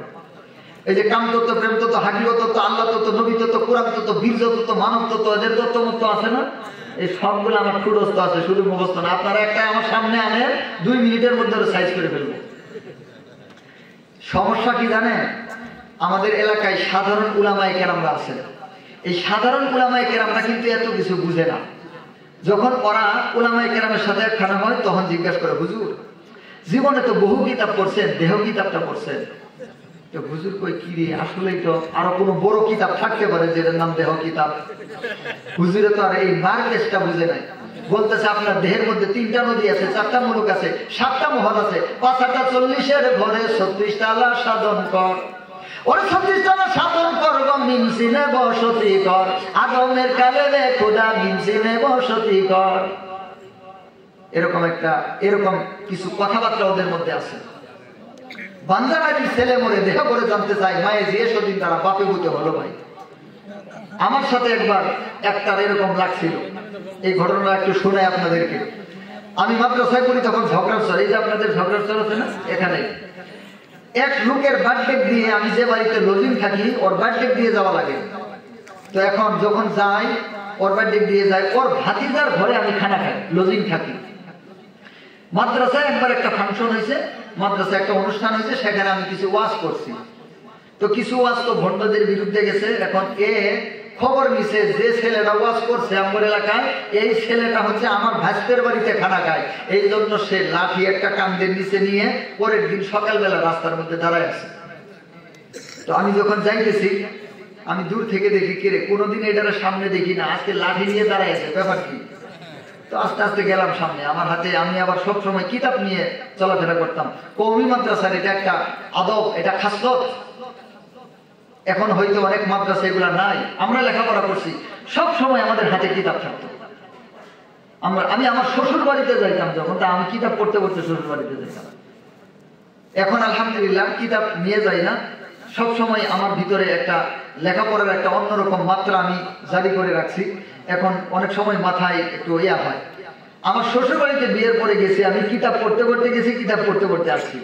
একবার ডাক্তার দেখাইতে গেছিলাম নৈমিয়ার বাজার, আপনারা নাম শুনছেন হয়তো। নৈমিয়ার বাজারে একটা ডাক্তার দেখাইতে গেছিলাম, ওর কাছে আমার 3 দিন যাওয়া লাগছিল। 3 দিন যাওয়া আসার রাস্তার মধ্যে আমি একটা কিতাব পড়ে শেষ করেছিলাম, পেয়ারে নবী কি পেয়ারি সুন্নতি, একটা উর্দু কিতাব ছোট। এই কিতাবটা আমি এই ডাক্তার দেখানো যাওয়া আসার মধ্যে শেষ করছিলাম। আলহামদুলিল্লাহ কওমি মাদ্রাসার উলামায়ে কেরামের এটা একটা উজ্জ্বল খাসলত, এটা একটা উলামায়ে কেরামের একটা শান। আমাদের কওমি মাদ্রাসার উলামায়ে কেরামরা কিতাবের শুরু থেকে শেষ পর্যন্ত লেখাপড়া করেন, তারা কিতাবের পোকা, তারা অনেক কিতাব পড়েন, এলেমের মধ্যে তাদের গভীরতা আছে। আরেকজন টুন্ডে মৌলবী আমাদের দেশে আছে, ওরাও মৌলবী, নামের শেষে মৌলানা, নামের শুরুতে মৌলানা, নামের শেষে কাদেরি, আদেরি, ফাদেরি, নাদেরি, সাদেরি, কত কিছু আছে না নাই? এইরকম নানান কম ধম করে একজন মৌলবী আছে না নাই? আমরাও দাওরা হাদিস করি, হেরাও দাওরা হাদিস করে। আমরা দাওরা হাদিসের বছর যতগুলা কিতাব আছে সব কিতাবের শুরু থেকে শেষ পর্যন্ত মনে করেন কথার কথা 20,000 হাদিস পড়লাম। আর হেরা 20,000 হাদিসের মধ্যে পড়বো মাত্র 500 হাদিস। কত? তারপরে সারে জায়গায় দিব, সারে লিখে দিব ভেরি ভেরি ইম্পর্টেন্ট। কি লিখবো? কি ভেরি ভেরি ইম্পর্টেন্ট। এরকম কয়েকটা হাদিস করে হে হবো মৌলানা। তো হে মৌলানা কি আমাদের মৌলানার সাথে জুড়ে আছে নাকি? আমাদের মৌলানা হইলো চোখে দেখা মৌলানা, আর ওইটা হলো খারাপ মৌলানা। এইরকম কিছু খারাপ মৌলানা এই ভণ্ডদের দরবারের মধ্যে থাকে। কেরাতের যে কি দশা আল্লাহ জানে, জীবনে একটা নামাজ ওর হয় না। কেমনে কেরাত হয়? ইয়া আইয়ুহাল্লাযীনা আমানু সাল্লু আলাইহি ওয়া সাল্লিমু তাসলিমা। ইয়া মধ্যে 4 আলিফ টান আছে, কয় আলিফ টান? আর এই ভণ্ড কয় কি? ইয়া আইয়ুহাল্লাযীনা আমানু সাল্লু আলাইহি ওয়া সাল্লিমু তাসলিম। এই কেরাত শুনলে আমাদের নুরানির বাচ্চারা হাসবে। জীবনে ওর নিজের নামাজও হয় নাই, ওর পিছনে যেগুলো পড়ে একটাও নামাজ হয় না। কারণ আরকান হাকাম 13 ফরজের মধ্যে কেরাত পড়া এক ফরজ। আপনারা জেনে রাখেন, আপনারা ভালো করে বুঝে রাখেন, ভণ্ডদের উপরে আল্লাহ তাআলার এটা একটা গজব যে তাদের একটারও কোরআন সহিহ নেই। যারা আহলে সুন্নাত ওয়াল জামাতের বাইরে, এদের একটারও, এর অধিকাংশদের কোরআন সহিহ নাই। আল্লাহ তাআলার ওদের উপরে এটা একটা গজব। তো বলতেছিলাম, যখন যাইতেছি হেরপার দিক দিয়ে, হ্যাঁ একটা লাঠি কাঠকলে নিয়ে এইভাবে দাঁড়ায় গেছি। কাছাকাছি যখন গেছি বলে বাবা দাঁড়াও, নাম কি বললাম, বাড়ি কোথায় বললাম, বলার পরে বলতেছে ওই দিন ওই জায়গার মধ্যে ওয়াজ করছে কে? আমি বললাম আমি করছি। ওইগুলা কি বলছো? বললাম মুরব্বী কোরআন হাদিসে যা আছে তাই তো বলছি। কোরআন হাদিস বুঝো, কোরআন হাদিস বোঝার জন্য মারফত বুঝতে হবে। আমি কই এবার তো তাল পাইছি, তাহলে কোরআন হাদিস বোঝার জন্য মারফত বুঝতে হবে। আমার তো এটা নিয়ে কোনোদিন আমি মানুষ পাইতেছি না চর্চা করার জন্য, আজকে চর্চা করার একটা জায়গা পাইছি। তো বললাম মুরব্বী আপনি তো মারফত বুঝেন। হ্যাঁ না বুঝলে কেমনে বলতেছি নাকি? তো আমি বললাম মুরব্বী তাহলে একটা প্রশ্ন করি মারফতের। হ্যাঁ বলো। হ্যাঁ তো ভাবছে হে কি বলবো, কত হুজুরের আকর 10-12টা হুজুর আমরা পকেটে রাখি, আর হলো হুজুরের ছাত্র। হ্যাঁ আমরা কি জিজ্ঞাসা করবো? তো আমি বললাম বাপের চার মায়ের চার খুদার দিয়ে 10-18 মোকামের মাঝে কোন নামতে হক রেমন কোন নূরে ভুলাইলা রেমন কোন নূরে। যে মেয়ে প্রশ্ন করছি ও আমার মাথা থেকে পা পর্যন্ত থাকা। কি এই প্রশ্ন তো এ জানার কথা না? আপনারা তো হাসতেছেন, হেরা জানলে ওরা বুঝতেছে আমি কোন লাইনের কথাটা বলছি। ওদের কাছে কাম তত্ত্ব, প্রেম তত্ত্ব, হাকিকত তত্ত্ব, আল্লাহ তত্ত্ব, নবী তত্ত্ব, কোরআন তত্ত্ব, বীর্য তত্ত্ব, এগুলো মহা কিছু ওদের কাছে। 1000-লক্ষ কোটি টাকার চাইতেও এগুলো ওদের কাছে অনেক বড় কিছু। তো যেমনি এই প্রশ্ন করছি, হ্যাঁ শুধু আমার মাথা থেকে পা পর্যন্ত দেখে কি রে আমি আর এই প্রশ্ন করবো, তো হ্যাঁ আমার এই প্রশ্ন করছে, এই প্রশ্ন জানলো কেমনে? হ্যাঁ ভণ্ড আবার এটার উত্তর জানে না। উত্তর যেমনে জানে না, যেমনে কথা বলতেছে না। এখন আমার সুযোগ হয়েছে না, আমি বললাম ভাত ধরলেই ফকির হওয়া যায় না। আমি ক্লাস 2 এর একটা প্রশ্ন আপনাকে করছি, তাই আপনি উত্তর দিতে পারতেছেন না। এগুলা নিয়ে মাস্টার্স ডিগ্রি করছি আমি। এখন তো আমার শক্তি হ্যাঁ তো আটকে গেছে।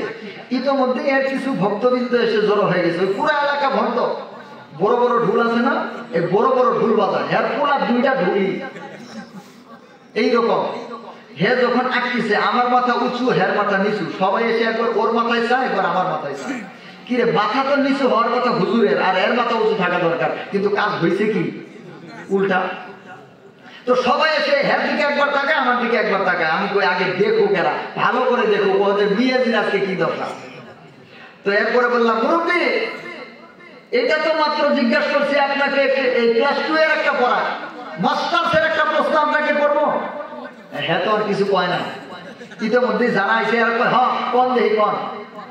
তখন বললাম বাচ্চা নারীর ছেলে মরে এই দেহ করে জানতে চাই, মায়ের দিয়ে সতীন তার আব্বাকে করতে হলো ভাই কি অর্থ বলেন। আগের তাই পারি না, এর এটা পারবো, ওইটা তো এটা আরো বেশি কঠিন। এগুলো গান্দা ফুল বন্ধ, ওই ভণ্ডামিও জানে না, ভণ্ডামি যে কিছু আছে এগুলাও জানে না, হচ্ছে গান্দা ফুল বন্ধ, এ মহাবন্ধ। যেমনি এই প্রশ্ন করছি হ্যাঁ আর কোনো খবর নাই, আস্তে আস্তে মাথাটা নিচু করে যে বাড়ির ভিতরে গেছিল, আমি আরো ওখানে 2 বছর ছিলাম, এইটা আর সামনে করে না।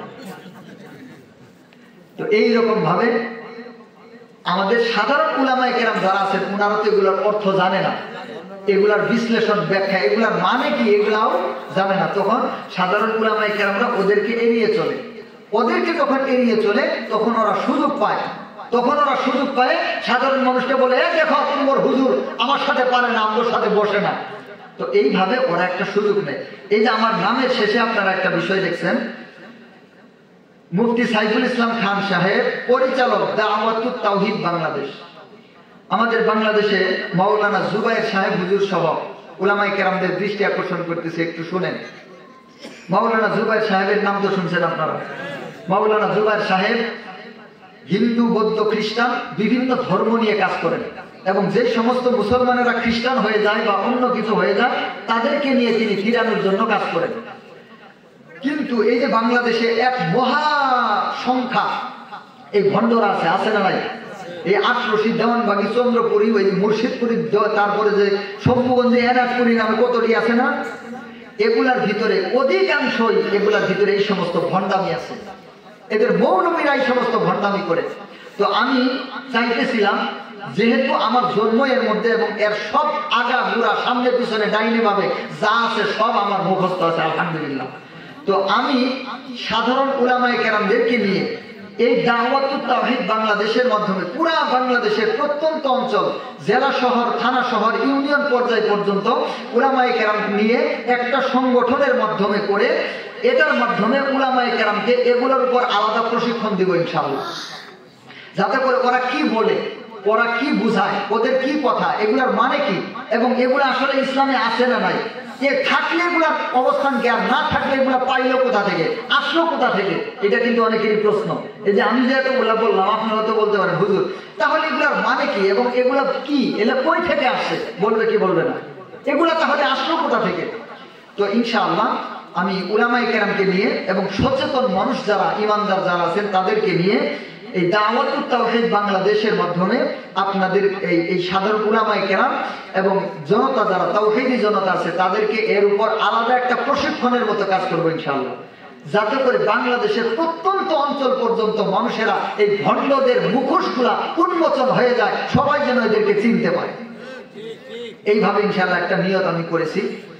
তো আল্লাহ তাআলা কবুল করেন, আপনারা আমার জন্য দোয়া করবেন, আমি আপনাদের জন্য দোয়া করি।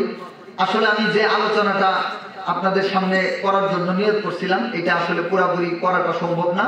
তো মারিফত মানে বুঝলেন, আরো অনেকগুলা কথা আছে যাইতে আর বললাম না। মারিফত শব্দের অর্থ কি তাহলে? পরিচয় আল্লাহ তাআলা। তাহলে যারা বলে মারিফত মানে গোপন, এরা কি সত্য বলছে না মিথ্যা বলছে? এরা কি হক্কানি না ফক্কানি? এরা হক না ভণ্ড? এরা হচ্ছে ভণ্ড। আবার এরপরে আছে তরিকত। তরিকত শব্দের অর্থ হচ্ছে তরিকুন। তরিকুন শব্দের অর্থ রাস্তা বা পথ। তরিকুন শব্দের অর্থ রাস্তা বা পথ। এটার আরেক নাম সুন্নত। এই তরিকতের আরেক নাম কি? সুন্নত। আল্লাহর নবী জামা গায়ে দিতেন, আমরা কি কাপড় গায়ে দিই না? আল্লাহর নবী কাপড় গায়ে দিতেন না? আল্লাহর নবী কাপড় গায়ে দেওয়ার সময় কোন হাতটা আগে দিতেন? আবার খোলার সময় কোন হাতটা আগে খুলতেন? আল্লাহর নবী জুতা পায়ে দিতেন না?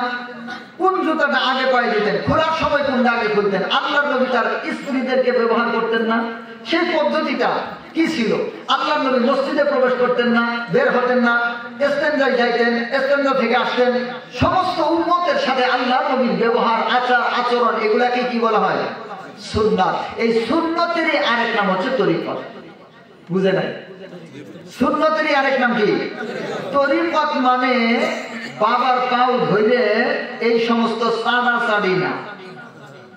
তরিকত মানে কে কে যাবি ধর্মের কাজে, বান্ধ কাপড় কোমরে, তুই যাইতে না পারিলে তোর বয়ের পাঠাই দিয়ে, কে কে যাবি। আছে না নাই?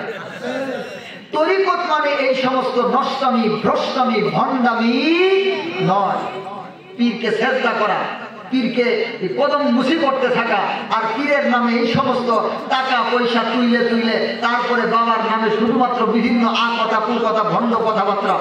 আচ্ছা, আজ পর্যন্ত শুনেছিলেন কোন ভণ্ডের দরবারে মানুষকে কোরআন শেখার জন্য বলছে? কোনদিকে বলবে না। তো নামাজ পড়ার জন্য কোরআন শেখার দরকার আছে না নাই?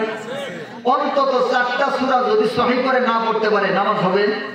আরকান আহকাম 13 ফরজের মধ্যে নামাজ কেরাত পড়া এক ফরজ। কেরাত যদি সহিহ না হয় নামাজ জীবনে হবে? কিন্তু এই ভণ্ডের বাচ্চারা কোনোদিন কি কেরাতটা সহিহ করার জন্য বলছে, কোরআনটা পড়ার জন্য বলছে? ওদের দরবারে একজন কুত্তা মৌলবী আছে। কি মৌলবী? আমি বলি এরকম মানুষের বাড়িতে কুত্তা পালে না, এই ভণ্ড পীরের একজন কুত্তা পালছে। পার্থক্য হলো এদের ঠ্যাং 4টা আর এদের ঠ্যাং 2টা। এইটাই পার্থক্য, আর কোনো পার্থক্য নাই।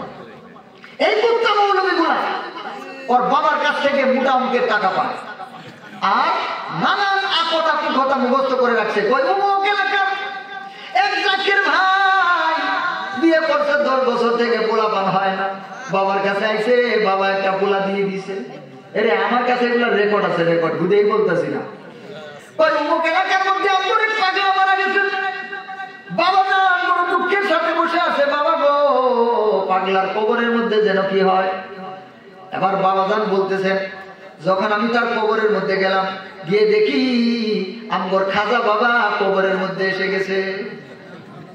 নাউজুবিল্লাহ। বলে খাজা বাবা কবরের মধ্যে এসে বলতেছে, ও মুনকারকে ফেরেশতা, আমরা এর জন্য আল্লাহর কাছে জবাব দিব, তোমরা চলে যাও। বলে নাউজুবিল্লাহ। এইরকম একদল ভণ্ডামি, নষ্টামি, ভ্রষ্টামি কথাবার্তা বলে, আর সামনে একদল ছাগল মূর্খ থাকে। এরা আছে না নাই? বাবারে পাইলাম না, কানতে কানতে একটা অবস্থা খারাপ।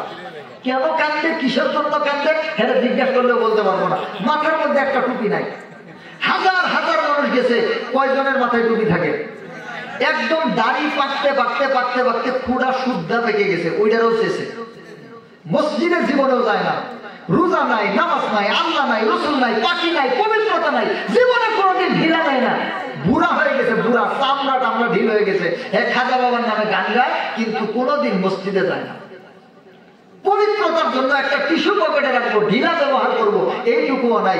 শুধুমাত্র খাজা বাবা আর খাজা বাবা, আ বাবা, খা বাবা, নে বাবা, ধর বাবা, যা বাবা, এছাড়া আর কিছুই বুঝে না। এইরকম একজন ভণ্ড আছে না? এরা কি মুসলমান? এরা এখনো মুসলমান হয়নি। এগুলা ভণ্ড, এগুলো হচ্ছে ইমান হারা ভণ্ড। এইরকম একজন ভণ্ড কিন্তু আছে বিভিন্ন এলাকায়। আমার এলাকায় আছে, আপনাদের দিকে আছে কিনা জানি না।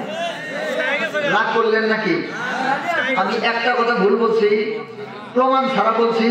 আরে আমি তো নিজে ওর মধ্যে ছিলাম, আমি তো বলেই দিলাম আমার বয়স 18-19 বছর পর্যন্ত আমি এর মধ্যে ছিলাম। তবে আমরা হক্কানি পীরের বিরুদ্ধে, মুসলমান জেনে রাখিও, মসজিদ মাদ্রাসার যেমন দরকার, হক্কানি পীরেরও এরকম দরকার। কারণ আমাদের এই দেহ এর 2টা অংশ আছে। কয়টা? আমি কথা শেষ করছি, একটু মনোযোগ। কয়টা অংশ আছে? 2টা। একটা হচ্ছে বাহিরের অঙ্গ, আরেকটা হচ্ছে ভিতরের অঙ্গ। ওই ভিতরের অঙ্গটাই বাহিরের অঙ্গকে পরিচালনা করে সেনাপতি আছে ওখানে। ওই সেনাপতি এদেরকে কমান্ড দেয়, এরাই কাজ করে। মনে করেন যাইতেছেন এক বাড়ির পাশ দিয়ে, পেঁপের গাছের মধ্যে পেঁপে একটা সুন্দর করে পেকে আছে, চোখে দেখলো, চোখ খবর পৌঁছাইলো মাথায়, মাথা থেকে খবরটা ওই সেনাপতির কাছে গেল। সেনাপতি বলতেছে এটা না খাইতে চলে না। এই সেনাপতিটা নষ্ট না ভালো? এর অন্তর, এর আত্মা, এর নফস, এটা কি ভালো না মন্দ? মন্দ। এখন বইটা চুরি করে খাওয়া লাগবে, ঠিক কিনা?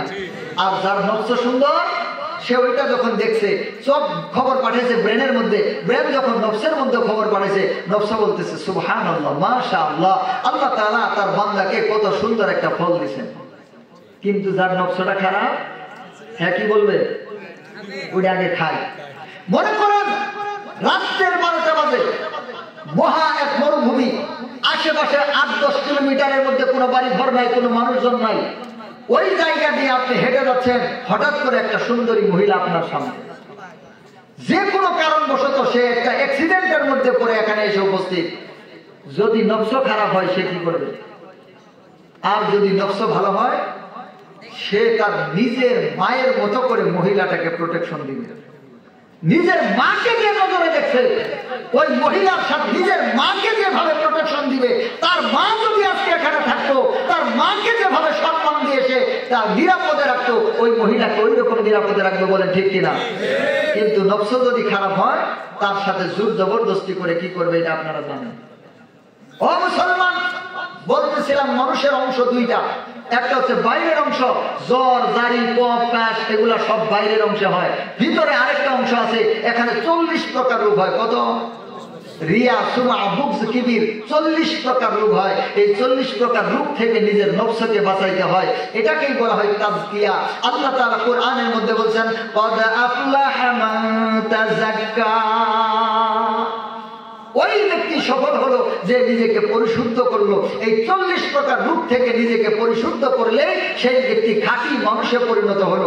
এবার রূপগুলা কি, রূপগুলা কেমন, কিভাবে পরিত্রাণ পাওয়া হয়, এই জন্যই হক্কানি পীরদের কাছে যেতে হয়। তাহলে পীরের দরকার আছে না নাই? তবে হক্কানি না ঠকখানি, আসল না ভণ্ড? আসল পীরের দরকার। আসল পীরের কাছে যাবেন, সমস্যা নাই। হক্কানি পীরের কাছে যাবেন, সমস্যা নাই। কিন্তু যেগুলা ভণ্ড, এই নাচানাচি, পুরুষ আর মহিলা একত্রিত হইয়া ওই ভিতরের পর্দা বড় পর্দা, বাইরের পর্দা উঠাইয়া দইও, আছে না নাই? পানি তুলে মোমবাতি বাতাসেতে নিবে না, খাজা বাবার মুরিদ হইলে নামাজ রোজা লাগে না, আছে না নাই? নাইয়া ইয়ান শহদওয়া বাবা কে কুজাইয়া পরান শুধু বাবা কে সাইয়া। এর পরান বলে শুধু বাবারই চায়, আল্লাহ কেউ চায় না, রসুল কেউ চায় না, আর কাউরে চায় না, শুধু বাবারই চায়, আছে না নয়? এগুলা হচ্ছে চরম ভণ্ড।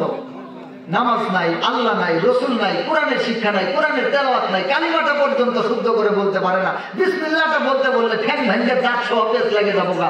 আর হে বলে পীরের ভক্ত হয়ে গেছে। কি হয়ে গেছে? তাও কি ভক্ত? শক্ত ভক্ত, মহাভক্ত, কানতে কানতে 1.5 ঘন্টা বেহুশ। এরকম ভক্ত আছে না নাই? এটা পীরের ভক্ত না ইবলিশের ভক্ত? এটা ইবলিশের ভক্ত। আমরা এরকম পীর চাই? এগুলা কি পীর? এগুলা ভণ্ড পীর। আমরা হক্কানি পীর চাই। ঠিক আছে? আল্লাহ তাআলা আমাদের তৌফিক দান করেন। সর্বশেষ যেই কথা, আপনাদের এলাকায় হক্কানি উলামায়ে কেরাম আছে না নাই? কওমি মাদ্রাসার আলেম উলামা আছে না নাই? কওমি মাদ্রাসার উলামায়ে কেরামরা যখন যেখানে যেভাবে আপনাদেরকে ডাকবেন, আপনারা ইনশাআল্লাহ সাড়া দিবেন। পারবেন তো? যদি সাড়া দিতে পারেন ইনশাআল্লাহ, তাহলে বুঝে নেবেন আপনার কপাল ভালো। আর যেগুলা এই কওমি মাদ্রাসার উলামায়ে কেরামকে ছেড়ে ভণ্ডদের খপ্পরে পড়ছে, এগুলার কপাল মন্দ। এগুলার কপাল আবু জাহেলের মতো মন্দ। কাদের মতো মন্দ? আবু জাহেলের মতো আর কপাল মন্দ, কপাল পোড়া। এই জন্য সর্বদা আমরা হক্কানি উলামায়ে কেরামের সাথে আছি, কওমি মাদ্রাসার উলামায়ে কেরামের সাথে আছি। কওমি মাদ্রাসার উলামায়ে কেরামের সাথে যারা সম্পর্ক রাখে, আমরা তাদের সাথে আছি। উলামায়ে কেরামরা আমাদের যখন যেভাবে ডাক